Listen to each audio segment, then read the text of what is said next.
there, welcome to Big Red. Is this all? That's it. Do you have a rewards card? I do not. Well, the more you buy, the more you save on gas.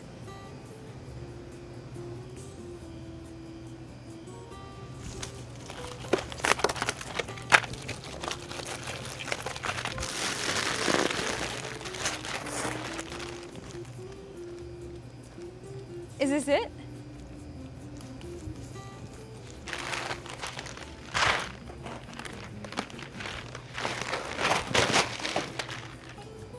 Anything else? Let me get the kids' Skittles. And the Skittles.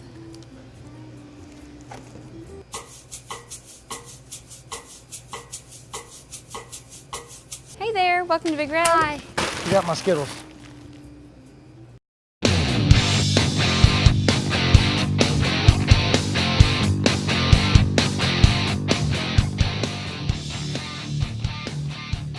Welcome into this week's Coach's Corner, presented by Big Red Convenience Stores. Jim Gardner with you, joined by Dexter Hendricks, the coach of the Panthers. And, Coach, you had a good week last week. 2 wins, first over McClellan and then Friday night at Whitehall. Yes, 2 really good wins because they were the conference wins. So really excited about how we played last week.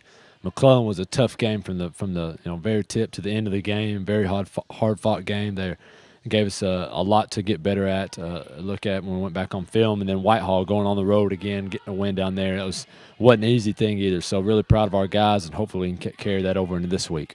That McClellan game Tuesday night, we had the broadcast on Fidelity, and we were calling out the starting lineups and looked up Weston was shooting free throws. You got a 2-point lead before the opening tip. Yes, that's very unique. That doesn't happen very often, but, yeah, I think they had some trouble with the book on there at the scores table. So we'll take all the free throws and points we can get, so it's always nice when you start a game like that. Yeah, and in a game that was as close as that one, those 2 came in big. Yes, major free throw. And, big free throws in. I thought we did a good job making the right plays at the right time in that game. It wasn't always pretty, but we made just enough plays to win. And now, like I said, I think we went back and watched film and learned a lot from that game. You had warned us in last week's Coach's Corner that McClellan was a dangerous team, maybe better than their record, and they showed that a good test for your team here at home. Very good test. They play a lot off of momentum, have a lot of young guys that they're very streaky shooters and play really well, but they are dangerous, and I think they're a team that's just going to continue to get better and better throughout the season.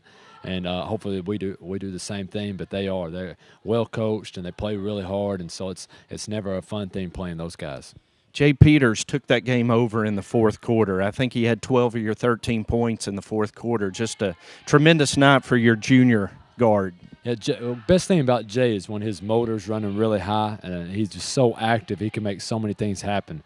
He can score off a transition, offensive rebounds, getting steals, so all things like that. And he takes a pretty good job by himself, just taking care of that. You don't have to really get him playing hard all the time. He does, I think, a lot of that credit to the seniors as well and our team as a whole. But he did a good job really being active and finishing. I was really proud of him on the defensive end of the floor, and I thought he took better shots and put himself in position. But those points were huge. We needed every single one of them. Maybe one of the biggest plays in that game to me was Skylar Angelo taking a charge. Panthers had a 2-point lead. McClellan coming down trying to score, had a 2-on-1 break, and Skylar steps up and takes a charge. Yeah, that was definitely the play of the game for us. We watched, so we said that after the game in the locker room, and we said the next day watching film, showing that play on film to our guys. It was huge, him sprinting back.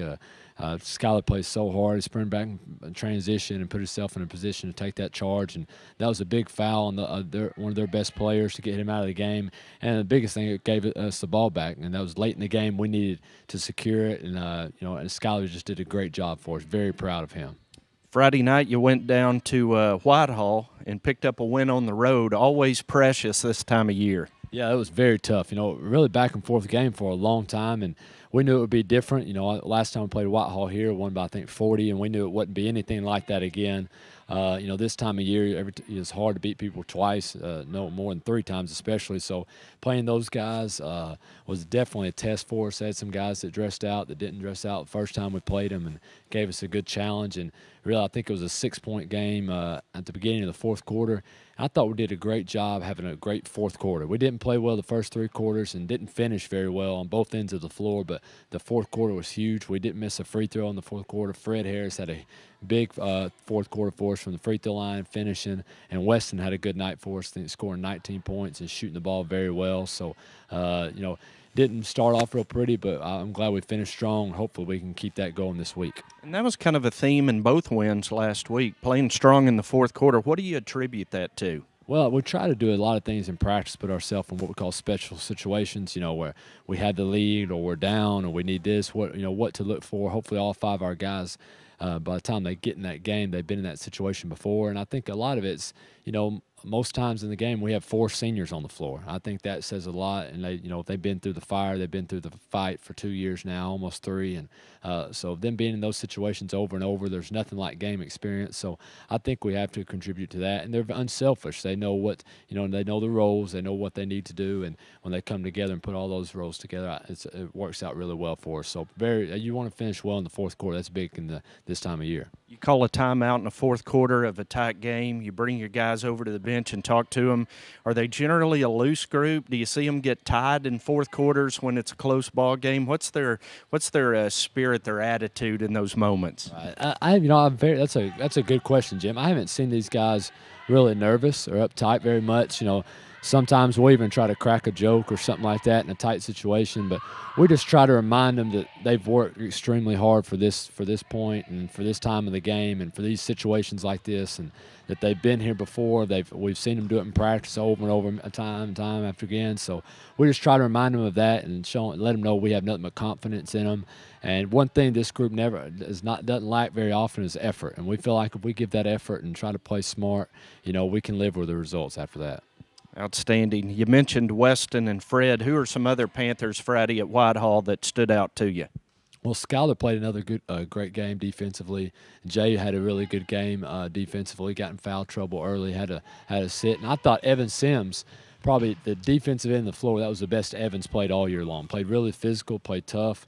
Rebounded the basketball really well for us, played it smart on both ends of the floor. So I thought he had a good game, and really proud of Carson Cates. He got some varsity minutes he normally doesn't or hadn't gotten in a while for us and looked very confident. And I think a lot of that was in the JV game before that, he had 8 threes. So I had a really good night shooting the ball in the JV game, and I think that gave him a lot of confidence in what I saw, just his body language, how he carried himself in the varsity game. And so those guys, are going to we need more minutes out of those guys and need to put them in situations they can be successful, but those guys really stood out to me as well. You mentioned Evan and his defense. It's real easy to look at the box score and see points, rebounds. How do you grade defense? How do you measure a good defensive performance like that? Well, we've been talking a lot here lately about playing great defense, aggressive defense without fouling. So we don't want to, just play. If we feel like we're out of position, we'll foul. We feel like we're not hustling or not playing with maximum effort, we'll foul. So we measure a lot of it on fouling, defensive reboundings. If all 5 guys are going to the boards and trying to get the rebound for us, and then a lot of it's just you being in position. Are you disciplined enough to step over and take that charge? Are you disciplined enough to stay in front of that guy? Are you disciplined enough to keep contact with him through when the shot goes up? So a lot of those things coming together, and that's a great teaching tool when we watch film. You can really teach. I feel like one of the best ways to teach defense is on film because it doesn't lie. You can see where guys screwed up or where we could improve. So I think as a result, we want to keep the ball in front of us and rebound it as best we can, and we try to teach a lot of that through film sessions. Well, you mentioned film this time of the year. What's it like for the Panthers in a preparation week? You play on Tuesday and Friday. You're in that routine.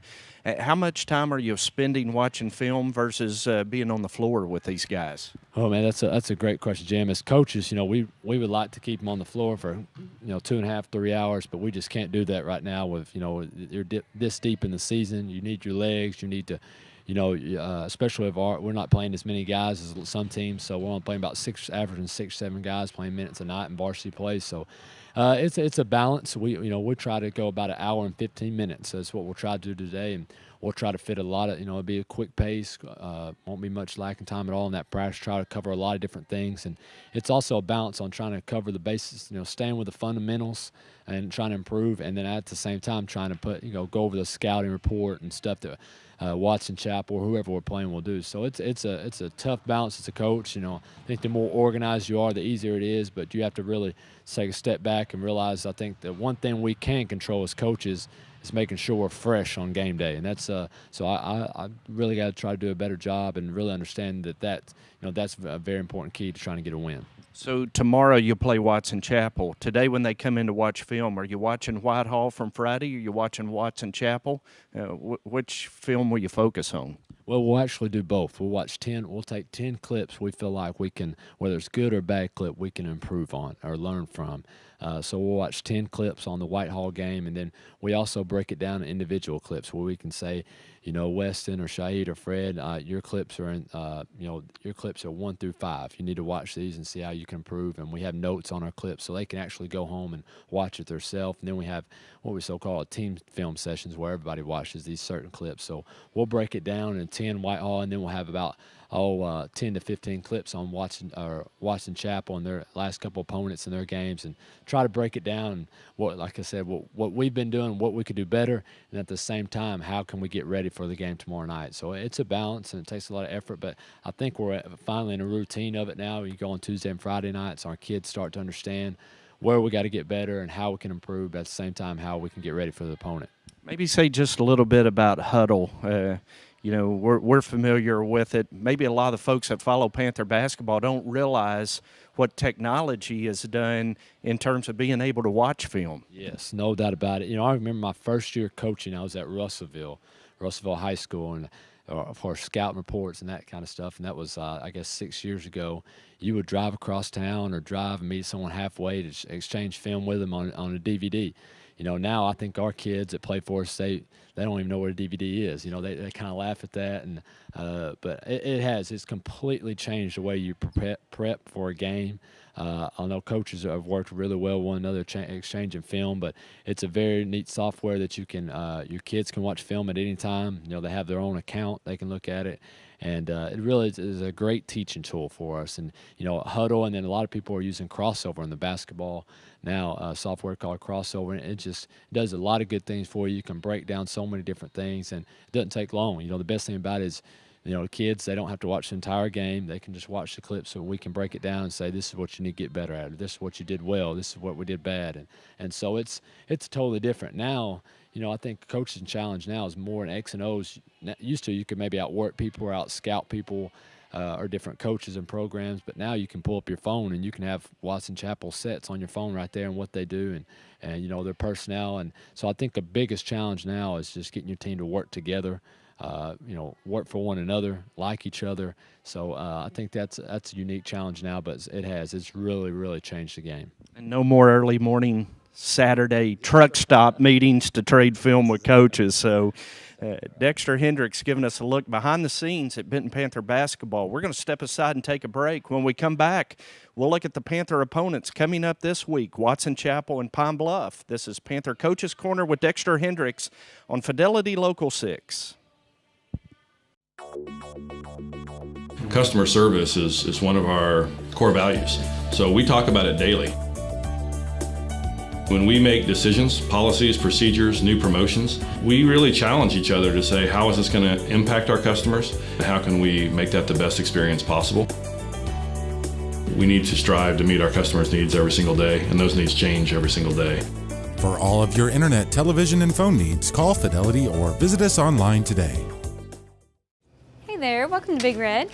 Is this all? That's it. Do you have a rewards card? I do not. Well, the more you buy, the more you save on gas.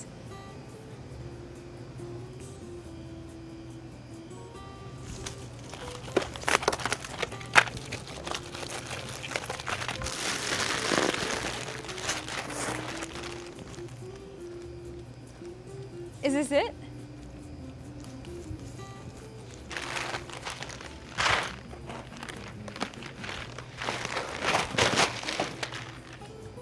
Anything else? Let me get the kids' Skittles. And the Skittles.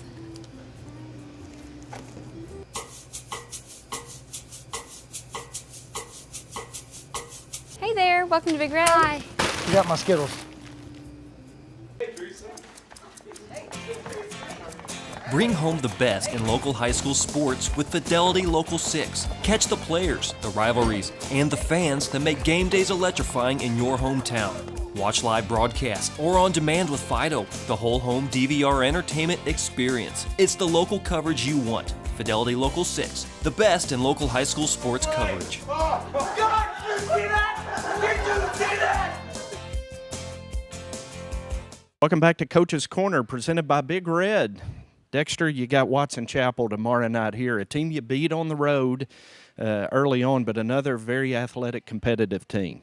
Well, it is. You said you nailed it right there. They're very athletic, very talented.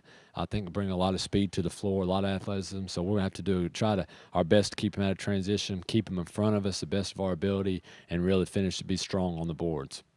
And then Friday it's Pine Bluff, and I would guess you've probably got that one circled. If you don't, your guys do. That's a team that's gotten you twice this year, but two really competitive ball games. What's going to be the difference the third time around? Well, I think we, and both times we played Pine Bluff, we hadn't played a complete game yet. I don't think we put four quarters together and played really well.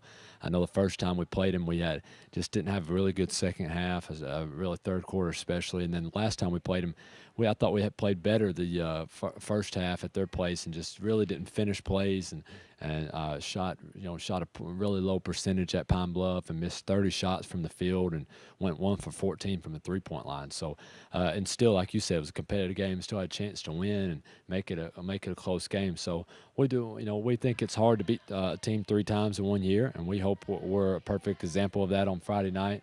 And both of these games this week, I think our kids will enjoy, and we will as a staff, is just being at home. And we've done a good job protecting our home floor this year for the most part, and we look to do that same thing this week, even though we know it's going to be very, very 2 hard games and tough challenges. Think back to both of the games with Pine Bluff the first time around. That was at the end of the tournament where you had played several games in a week. And then in conference play, that was at the end of a 3-week. So maybe a little dead-legged both of the first 2 rounds with them. Well, I think I think we definitely had a chance to win those games, but I definitely think it had that as well. Fatigued a little bit. That was having you can't really control it because we had the snow day against Whitehall, so we played Little Rock Mills on Tuesday, turned around and played Whitehall the very next day, not even 24 hours later. Got 1 day a rest and then had to go to Pine Bluff. And the way all 3 of those teams played, they pressured and they picked us up full court. And I think, and that's where we wish we could build a little bit more bench and give our guys a little rest. And I think we've done that somewhat a better job. But yeah, I think that did have something in place for it. So hopefully no snow tomorrow. We'll be able to play Watson Chapel here, and then we'll stay healthy and get plenty of rest. And we feel like we can try to control that. Our best ability is to be fresh on game days, and that's what our number 1 goal is this week. Outstanding. The Panthers are 15-5 with 2 big home games this week. Tuesday night against Watson Chapel, and then Friday night against the Pine Bluff Zebras. Coach, wish you the best of luck this week. Thanks for joining us. Dexter Hendricks on Panther Coach's Corner, presented by Big Red on Fidelity Local 6.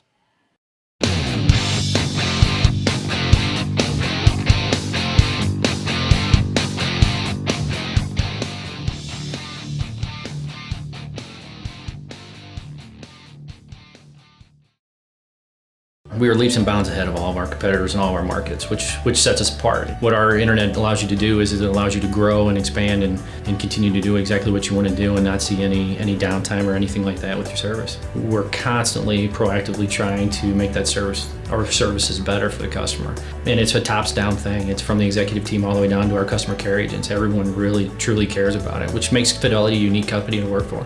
For all of your internet, television, and phone needs, call Fidelity or visit us online today. Hey there, welcome to Big Red. Is this all? That's it. Do you have a rewards card? I do not. Well, the more you buy, the more you save on gas.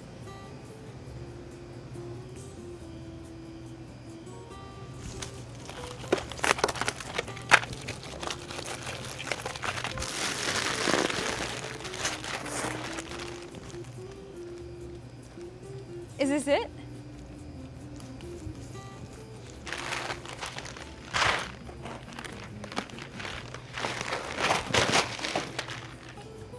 Anything else?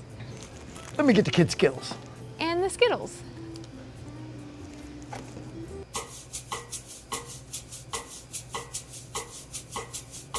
Hey there, welcome to Big Red. Hi. You got my Skittles. Hey, 3